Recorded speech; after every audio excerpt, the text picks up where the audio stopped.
Notre invité de 8h30, c'est Thomas Cazenave, ancien ministre des Comptes publics, ce matin face aux experts. Bonjour et bienvenue sur ce plateau. Les débats ont débuté hier dans l'hémicycle. Vous y croyez à ce budget 2025 proposé par Michel Barnier? On est reparti du texte initial hier, je le précise. Oui, j'y crois. Je crois à la nécessité de réduire le déficit public, et c'est l'objectif de ce texte. Ramener le déficit public à 5%, faire des économies. Et vous y croyez en l'état importantes à ce texte? Et je crois qu'il est important qu'à la fin de l'année, on ait un budget. Si nous avons voté contre la première partie de ce budget la semaine dernière en commission, c'est qu'il a été largement dénaturé par une partie des groupes politiques, notamment avec des augmentations d'impôts considérables dans tous les domaines. De la part de la gauche, on le rappelle. Voilà. Et donc, et pas toujours, avec aussi le Rassemblement national qui s'est allié à la gauche pour voter des augmentations d'impôts. Donc, nous, on repart de la version du gouvernement qu'on souhaite pouvoir amender, améliorer, et ça c'est tout le débat parlementaire qui va s'ouvrir. Mais moi je partage avec Michel Barnier, les ministres de Bercy, l'objectif de la nécessité de faire des économies et de réduire le déficit public. Et quand même, pourquoi un tel dérapage? Comment est-ce qu'on a pu en arriver là, justement? Donc, on voit aujourd'hui qu'on a manqué de recettes dans des proportions vraiment énormes. Le déficit s'est complètement envolé. Vous étiez, donc, on va dire, au gouvernement à ce moment-là. Donc, comment ça s'est passé? Comment vous avez pu ne rien voir? Ou alors, est-ce que si vous avez vu des choses, vous ne les avez pas signalées? Non, alors ça, on a eu le débat. Moi, j'ai passé plus de 17 heures à l'Assemblée, au Sénat, sur cette question-là. Ce qui s'est passé, c'est qu'à la fin de l'année dernière, nous avons eu un trou dans les recettes très important, de plus de 20 milliards d'euros, avec des erreurs de prévision qu'on a reconnues. Vous savez, depuis la crise, les modèles, notamment à Bercy, sont extrêmement perturbés. Et ils ont beaucoup de mal à évaluer les recettes. Et donc, se tromper de 20 milliards, c'est quand même considérable. Mais attendez, la marge est énorme. Je le reconnais bien volontiers. On a dit sur tous les prélèvements obligatoires, un problème sur l'impôt sur les sociétés. Donc, cet écart de 20 milliards d'euros, quand il a été effectivement sûr et constaté, ce que nous avons fait avec Bruno Le Maire, nous avons activé des freins d'urgence. On a annulé, rappelez-vous, il y a eu beaucoup de débats en début d'année dernière, les coupes budgétaires, 10 milliards d'euros, on a réduit la dépense de l'État. Et donc, la situation actuelle, elle résulte de trois choses. Une erreur de prévision, et moi je reconnais qu'il y a eu des erreurs de prévision très importantes. D'autre part, une envolée des dépenses des collectivités territoriales. Et enfin, troisième élément qu'il faut toujours garder en tête, les élections nous ont interrompu dans le plan de redressement des finances publiques. Oui, parce qu'il y avait une loi de finances rectificative, et finalement, celle-là n'a pas vu le jour. Elle n'a pas eu lieu. Pourquoi vous n'avez pas insisté pour la mettre en place? On a fait les 10 milliards d'euros de baisse. Ensuite, on a été pris par la dissolution, les élections, et nous sommes devenus des ministres démissionnaires, sans capacité à mettre en œuvre des réformes. C'est la raison pour laquelle, à l'été, avec Gabriel Attal et Bruno Le Maire, on a gelé 16,5 milliards d'euros, permettant à un futur gouvernement de faire des économies. Et donc, le dérapage du déficit, c'est en aucune manière le dérapage des dépenses de l'État. Je termine juste, qui n'ont pas augmenté, elles ont baissé. En revanche, le plan de redressement des finances publiques, lui, a été interrompu. Le gouvernement n'a pas souhaité continuer les mesures d'économie sur 2024 pour se concentrer sur 2025. Ce que l'on peut comprendre en disant, j'ai un gros sujet, vous le disiez, sur le PLF 2025, et donc, si on ne prend pas des mesures fortes en 2024, le déficit va continuer à croître. Notre intention, c'était de poursuivre les économies. On a bien compris que ce n'était pas de votre faute. Vous ne craignez pas la commission d'enquête parlementaire qui va se mettre en place pour qu'elle fasse la lumière. Parce qu'on n'est pas obligé non plus de vous croire que sur parole. Cette commission d'enquête parlementaire, elle va faire la lumière, donc aucun problème avec ça. Mais bien sûr, moi je vous dis, j'ai déjà expliqué plusieurs fois, je suis moi-même député, parlementaire, membre de la commission des finances. Je suis toujours à la disposition des parlementaires pour expliquer. On a transmis tous les documents, on l'a fait dans la plus grande transparence. Il y a eu quelques réticences au moment quand les gens de la commission, Éric Coquerel, allaient pour récupérer des documents, ils se sont plaints, en tous les cas, ils se sont plaints publiquement à plusieurs reprises d'avoir du retard dans la remise de ces documents. Non, vous voyez, c'est pour ça que ce sera bien une commission d'enquête. On avait jusqu'au 2 septembre pour leur remettre les documents. Ils ont reçu le 2 septembre des cartons entiers avec toutes les notes existantes à Bercy. Vous faites référence au fait qu'ils voulaient se faire communiquer les lettres plafond qui relèvent de Matignon et non pas de Bercy. Ils s'y sont rendus et ils ont reçu une fin de non-recevoir. Nous, on a respecté. Moi, je suis très attaché aux prérogatives du Parlement. Je suis moi-même parlementaire. Et donc, on a toujours fait, en toute transparence, la commission d'enquête, elle permettra aussi d'approfondir qu'est-ce qui s'est passé sur les modèles de prévision des recettes. Et je comprends que ça interpelle, bien sûr. Thomas Cazenave, moi, ce qui m'interpelle ce matin, et je vous écoute religieusement, vous nous dites, on a eu une erreur de prévision. Oui. Et je disais à l'instant, 20 milliards, c'est considérable comme erreur. Mais comment vous expliquez cette erreur de prévision aujourd'hui pour les téléspectateurs qui nous regardent ce matin ? Je vais essayer d'expliquer les choses très simplement. Habituellement, quand les recettes augmentent comme l'activité. Voilà, si l'activité fait ça, les recettes font ça. Et après le Covid, tout d'un coup, les recettes ont augmenté plus que l'activité. Donc, les années précédentes, on a eu plus de recettes que nous attendions. Et cette année-là, comme un effet retour de ce qui s'était passé, on a eu beaucoup moins de recettes qu'attendu.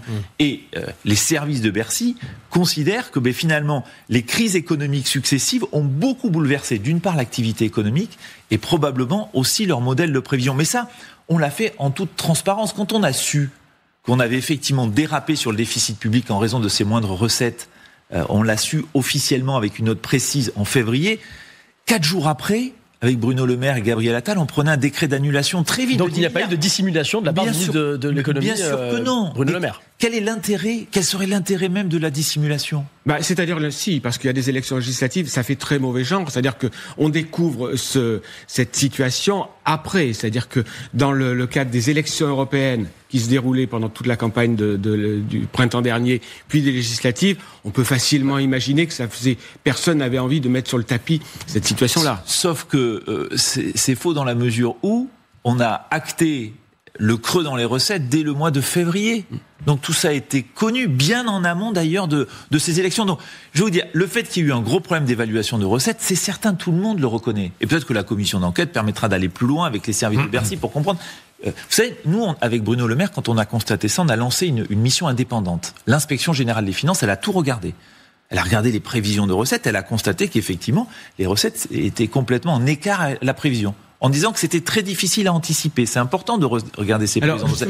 Et disant aussi, je le dis, par rapport au procès en dissimulation, que c'est ni le ministre de l'économie, ni le ministre du budget qui font les prévisions de recettes. Ce sont les services qui fabriquent. C'est très technique, les prévisions de recettes. Est-ce que finalement, il n'y a pas eu la politique du quoi qu'il en coûte, n'a pas duré trop longtemps et de manière excessive? On sait que les entreprises, parfois, ont été aidées alors qu'elles n'en avaient pas toujours forcément besoin. Elles en ont profité. Est-ce qu'il n'aurait pas fallu arrêter ça plus rapidement? De même que le bouclier qui a été mis en place pour l'énergie, dont Bruno Le Maire s'est targué d'être effectivement, on va dire, à l'origine de tout ça. C'est pareil, par rapport aux autres Européens, on en a fait beaucoup plus. Donc, et maintenant, on le paye, forcément. Moi, ce que j'aimerais, c'est que dans le pays, notamment l'ensemble des forces politiques, reconnaissent qu'il y avait une grande unanimité dans le pays pour protéger massivement les entreprises, les commerçants, les collectivités territoriales, les associations, les Français, on a fait trop. Les Français eux-mêmes. Le résultat, c'est qu'on a une activité économique, une croissance qui résiste très fortement par rapport à nos autres partenaires européens. Je pense par exemple aux Allemands, par exemple aux Britanniques. Et ça, c'est probablement l'effet de la protection que l'on a mis en œuvre. Il est un peu facile, après coup, que les mêmes qui nous ont soutenus dans cette politique du quoi qu'il en coûte, et souvent nous demandant d'aller toujours plus loin. Il fallait baisser la TVA, notamment sur les produits, sur l'essence, sur le gazole. Il fallait faire plein de choses. On a toujours dit non. Et maintenant c'est facile de dire, vous en avez trop fait. Je pense qu'on a bien fait de protéger. En revanche, là où vous avez raison, c'est qu'il y a une grande accoutumance à la dépense publique. Et c'est très difficile, et c'est pour ça que moi je soutiens le gouvernement de Michel Barnier dans ses économies qu'il doit faire, et probablement qu'on peut aller encore plus loin, pour revenir à la situation d'avant-crise. Les dépenses de l'État, entre 2019 et 2023, elles ont augmenté de 100 milliards d'euros en raison beaucoup de la protection. C'est intéressant ce que vous dites, parce que vous avez parlé à un moment avec Isabelle de l'Europe. Comment peut-on avoir un président de la République qui, depuis 7 ans, se bat pour avoir le plus possible d'harmonie économique, financière entre les États européens, même si on ne parle pas encore d'Europe fédérale, mais en tout cas d'avoir cette sorte de conversation sur qu'est-ce qu'on peut faire pour avoir des règles communes. Bon, il y a les règles des 3%, mais on a beaucoup parlé des États frugaux, qui faisaient des économies, qui faisaient attention à leur déficit, qui respectaient un certain nombre de conventions, et puis la France, qui, à travers le quoi qu'il en coûte, mais pas uniquement, comme vous l'avez dit, s'est accoutumée à la dépense publique. Il n'y a quand même pas là une sorte de contradiction entre le souhait de faire en européen le plus possible d'efforts, et puis en solo, français, on dépense de façon presque comme une droguée, comme un drogué. Je pense il y a 2 périodes. Il y a la période avant la crise. Et vous avez raison de rappeler, on était très attachés à nos engagements européens. La France est sortie de la procédure pour déficit excessif. Entre 2017 et 2019, on a ramené le déficit sous les 3% et on est sorti de la procédure de contrôle de la Commission européenne.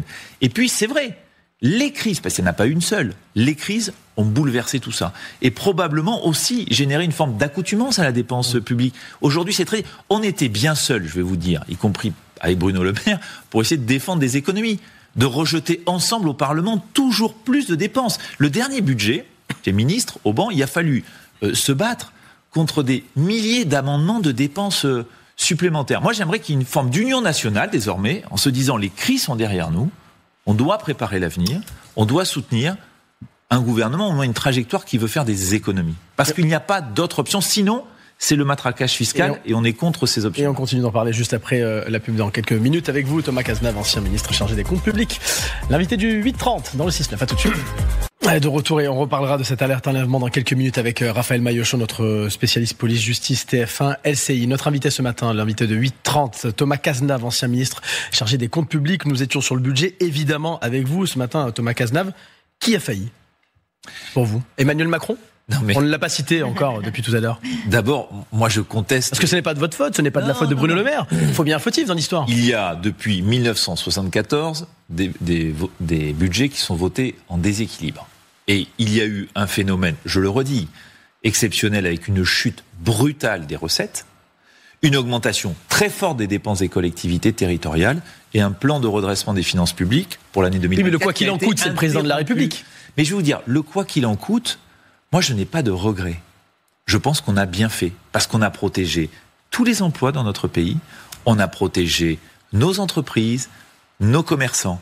Je veux dire, ça aurait coûté beaucoup plus cher de redresser un pays qui serait littéralement tombé en miettes avec une récession, comme on peut observer dans un certain nombre de pays. Donc, par contre, j'en appelle un peu un esprit de responsabilité. Quand on était tous d'accord pour dépenser très largement, on peut dire qu'on est tous responsables aussi un peu de cette situation. Et par contre, il faut qu'ensemble, on se retrousse les manches pour redresser les finances publiques. Et c'est notre état d'esprit avec le groupe Ensemble pour la République, où on veut aider Michel Barnier à retrouver le chemin du redressement des finances publiques. Mais justement, est-ce que vous n'avez pas trop aidé justement les entreprises? Et c'est justement peut-être à cause de cela que ces entreprises qui étaient biberonnées aux aides en quelque sorte, eh bien, elles n'ont pas fait rentrer de recettes. Et c'est peut-être ça qui explique aussi le trou actuel qu'on n'arrive pas à expliquer. Oui, mais peut-être, et ça je pense c'est les travaux qui sont menés à Bercy pour comprendre pourquoi les modèles de prévision se sont trompés à ce point. Nous, on avait lancé un rapport d'inspection pour comprendre quand même qu'est-ce qui s'est passé, qui montre bien le phénomène un peu exceptionnel et le fait que les services, d'une certaine manière, n'ont pas réussi à bien capter ce qui se passait. Et il faudra approfondir les travaux pour comprendre le contenu de la croissance, pourquoi on a eu moins d'impôts sur les sociétés. Naturellement, de toute façon, on a intérêt à avoir des modèles plus robustes pour mieux comprendre et surtout demain, mieux prévoir. Thomas Cazenave, le budget, il est là, oui. Non ? Il y a au moins 40 jours à l'Assemblée, c'est en partie. On voit bien, vous êtes aux commissions, rien ne marche. Il va se repasser à l'Assemblée en séance plénière ce qui s'est passé en commission, c'est-à-dire que les amendements de la gauche vont être revotés. Est-ce qu'il ne faut pas aller à un 49.3 rapidement pour éviter le chaos pendant 2 mois ? Ce qui est certain, c'est que quand vous avez un gouvernement avec une majorité relative, souvent par le 49.3, qu'on finit par adopter le budget. Et je le dis, le 49.3, c'est un instrument utile. Pourquoi ? Parce qu'il n'y a pas pire pour un pays que de finir l'année sans budget. Utile mais impopulaire. Utile. Clairement. On l'a vu l'an dernier avec Elisabeth Borne. Mais ce serait, je vais vous dire, beaucoup plus impopulaire encore que de laisser, à mon avis, le pays sans budget avec la fin de l'année. Nous faisant tomber dans une incertitude incroyable que nous n'avons jamais connue. Nous le paierions tous comme Français, comme citoyens, comme entreprises, comme salariés. Donc, il faut qu'on ait un budget avant la fin de l'année. Le 49.3, il sert à ça. Par contre, est-ce qu'il faut qu'il y ait du débat à l'Assemblée ? Moi, je suis pour qu'il y ait du débat à l'Assemblée. On l'a eu à la Commission des Finances. Je veux dire, nous, on soutient le gouvernement de Michel Barnier dans son entreprise de réduction du déficit public. On a aussi des attentes. Par exemple, on est contre la hausse du coût du travail. Et on propose au gouvernement des alternatives. Parce qu'on dit, attention, l'augmentation des charges sociales va se traduire par des destructions d'emplois. Et s'il y a bien une chose dont je suis fier, comme député, comme membre de ce groupe et de l'ex-majorité présidentielle, c'est qu'on a réduit drastiquement le chômage ces dernières années. Dernière question. Attention. Une petite question simple. La dernière. Vous cherchez de l'argent, le gouvernement cherche de l'argent. Il y en a une qui est assez simple, une solution qui est assez simple, c'est les participations de l'État. Calculées, 180 milliards, 10%. Proposition notamment de Gérald Darmanin. Voilà.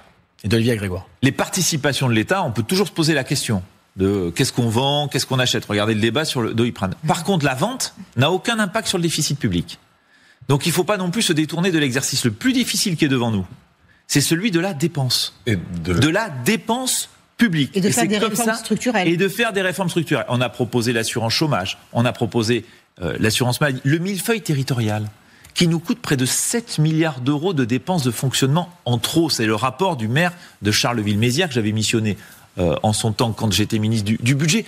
On a beaucoup de sujets. Il faut continuer les réformes dans notre pays aussi pour faciliter le redressement des comptes publics. Merci Thomas Cazenave d'être venu ce matin dans le 6-9. On n'a plus le temps. Vous le ferez rapidement en un mot. Il n'est toujours pas candidat, Gabriel Attal. Moi, j'avais toujours dit que ça serait un excellent président de Renaissance. Merci pour la précision. Thomas Cazenave, l'ancien ministre chargé des comptes publics, qui était notre invité.